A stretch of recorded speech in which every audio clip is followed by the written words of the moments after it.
Hi friends, this is Miss Joy. We are going to take coffee filters and markers and a spray bottle, and we are going to make some beautiful artwork.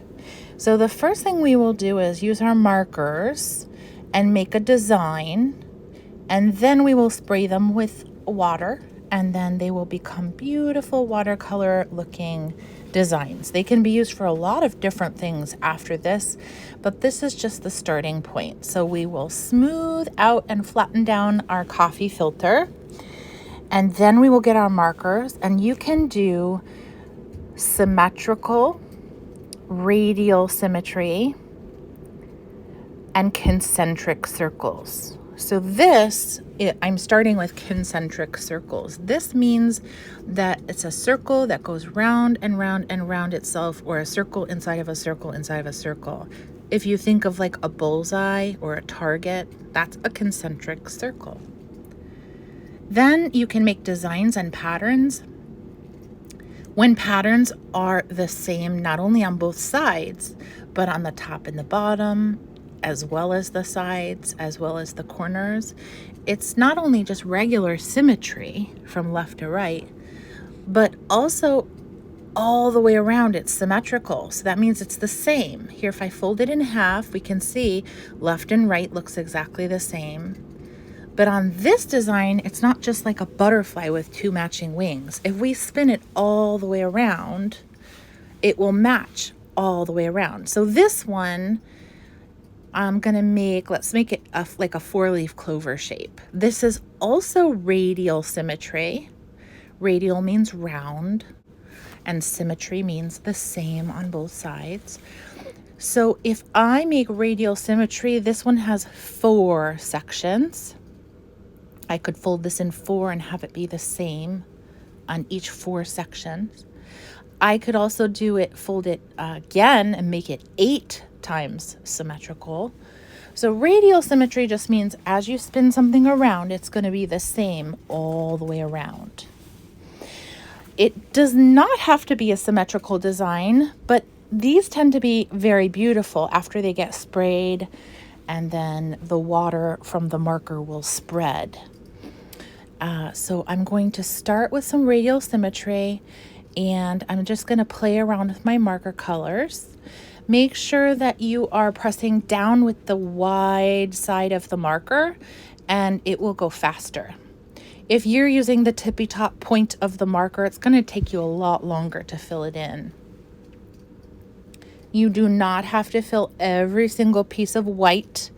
It's okay to leave gaps. You'll notice how I am not really scribbling, but I'm doing not coloring every single nook and cranny. I am just kind of blocking out chunks of color. We're not going to use yellow or brown in this project because we want ours in the end to look like a snowflake, and we don't want to have yellow snow or brown snow. You know why. So I am going to do, this one is going to be green, blue pattern. Then around the edge it goes purple, pink pattern with blue in between. Whatever kind of pattern you want, it's up to you. And I'm going to show you a bunch of different options and what they look like before they get sprayed, as well as what they look like after they get sprayed. So you can decide the way that you want yours to look. Each friend can make 4 of these. And we're going to use our messy mats over and over again for these because we're going to get something beautiful in the end called a ghost print. After we spray these with water, it's not just only getting our coffee filter wet and spreading the marker, but it's going to let that ink soak through, and the beautiful colors will show up on whatever it's drying on. So we're going to use the poster board to let these dry, and then after we pick them up, we get to use the coffee filters for our project, and we can save the poster board for a different project. We're going to end up with a print. So I'm going to speed up the visuals so that you don't have to spend all day watching me do mine. You'll notice I'm using gray, filling in some of the space that's open, and not using yellow, not using brown, but can choose any other colors I want. I'm not going to do too much of the darkest colors like black, gray, blue. Those might overtake, so I'm going to just use a little bit of those. If I want to use some thin markers or some thick markers, it's completely up to you. And I'm just going to show you that these little squiggles I'm making with this tiny skinny marker, they're not going to be squiggles anymore after we get them wet. So if you take your time and draw this beautiful picture like a house or a person, after you get them wet, they're not going to look like that anymore. So here's one that I'm going to spray and show you. Let's get it wet. See what it looks like. I'm spraying a lot until it gets all the way wet. And then I'll stop and I'm gonna actually pick it up and show you, but you won't have to pick yours up. So let's just kind of take a sneak peek at what's happening here. This paper is made especially to get wet. Adults make their coffee and the coffee sits inside of this coffee filter. So it gets a lot of water running through it, and it's made to have water come through it and not break. So you saw how I got it all wet and then I moved it over to the white paper, and you can see that beautiful mark on the back of the paper. That's why they're called a ghost print, when it's just the leftover print. So we're going to keep our artwork, and then we're going to use the poster board for that tie-dye look.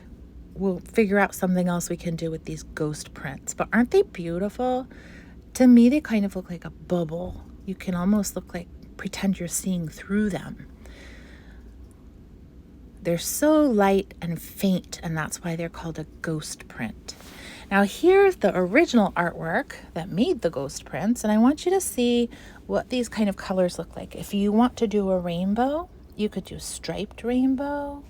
Yes, I used yellow, but I was doing a rainbow. You could do rainbow in a concentric circle. Here's what it looks like before I got it wet, and then after I got it wet. Sort of stripy rainbow. Next, I will show you a concentric circle rainbow.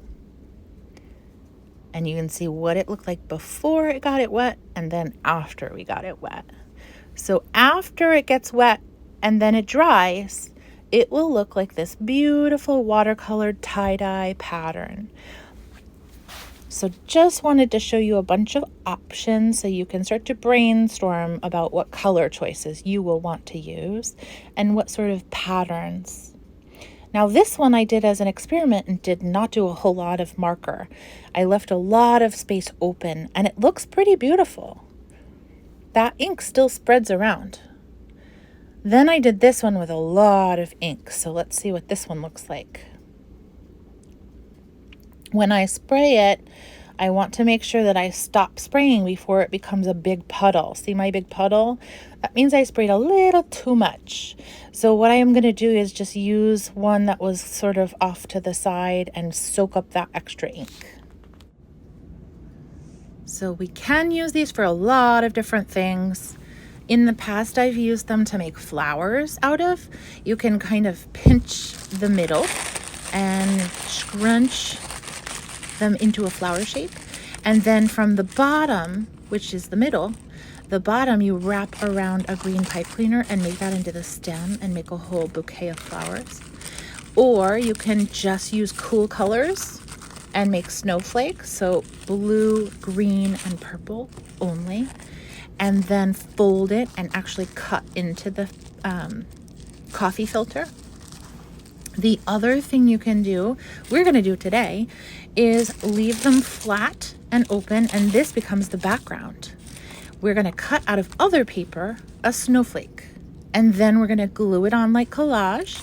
We can use rhinestones and beautiful sparkles to add some decorations, and we're going to have fun making collage out of this paper.